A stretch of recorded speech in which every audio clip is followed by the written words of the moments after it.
Okay, we're going to go over a few things to do and not to do. Okay, so just to help you out, might make it easier for you to do yours. So if you haven't done this before, really listen to what I'm about to say, because this will matter. Rule number one: before you even think about putting this down, before you start your mixing, after you're sanding, clean it. The reason I say that, especially on older stuff, I'd already sanded this down. I thought the sanding would get most of it, but the oil was embedded into it. And when I went to put it back down, it started cratering. Well, once it starts, this stuff will not bond with oil. It just don't happen. So, and you'll see little craters pop up.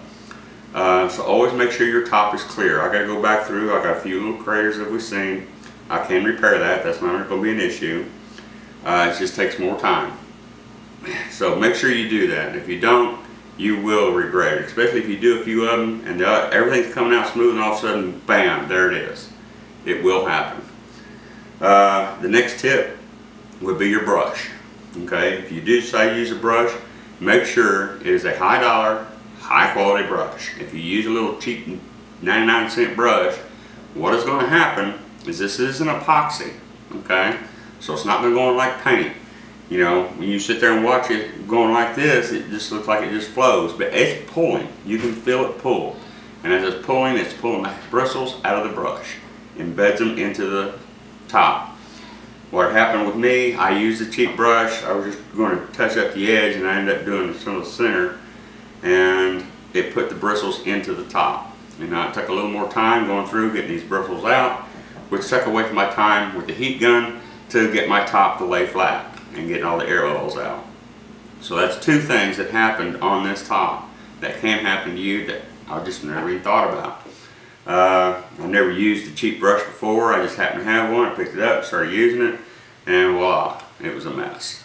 So use a good quality brush. My second coat, I came through on them before, and I've used a good quality brush. I've never had a hair come out. Like I said, on this one, I've used that and it just didn't work. So don't use that, trust me. The spatula is your best way to go, but you'll need the brushes at least for the edges. Another tip is make sure you do pour enough or mix enough that when you're pouring it down, it can do the whole top at the thickness you want. And the reason I say that is the thinner it is, the harder it is to spread. Okay? You saw I just kind of threw out a little cup and it really wasn't enough. Even though it still can be worked down, it's not a problem. You can work it in. It just takes a little more time. Well, the longer it takes you to set, to work this down, the longer it's going to take you to get back with that heat gun to start leveling it out. So the air bubbles will start forming even more, and they're harder to get out. It takes a little longer. The next thing you know, this end's starting to cure, and that end's, still wet, whatever. So, make sure you do these things. If you do that, it's really going to eliminate a lot of process of fixing and repairing. Now, like I said, it's epoxy. You got like maybe 20 minutes of actual cure time before you can't do anything else with it.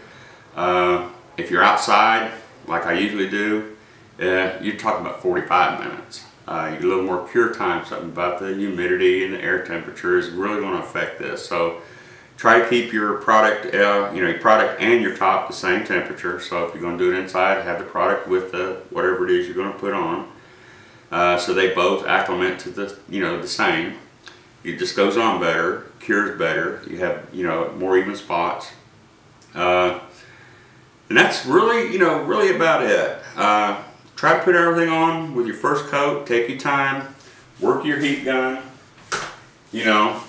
Now, as you work the heat gun, you'll see a few little waves. You can actually work back and forth on the waves and watch the little bubbles come up and watch it level it out. You can just walk it through just like that. It's not hard. You'll like it. It's easy to use. They recommend a torch in the instructions, but I'm not a big torch fan. I'm not going to use a torch, and so I opt into a heat gun.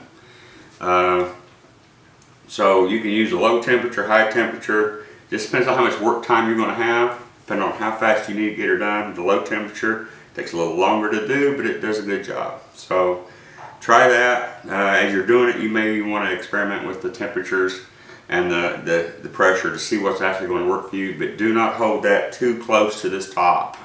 These heat guns get hot and it don't take much to scorch this or cause it to bubble. Okay, so the only thing you're wanting to do is work it, so don't just sit there and hold it to a spot. Move your hands back and forth when you're using the heat gun.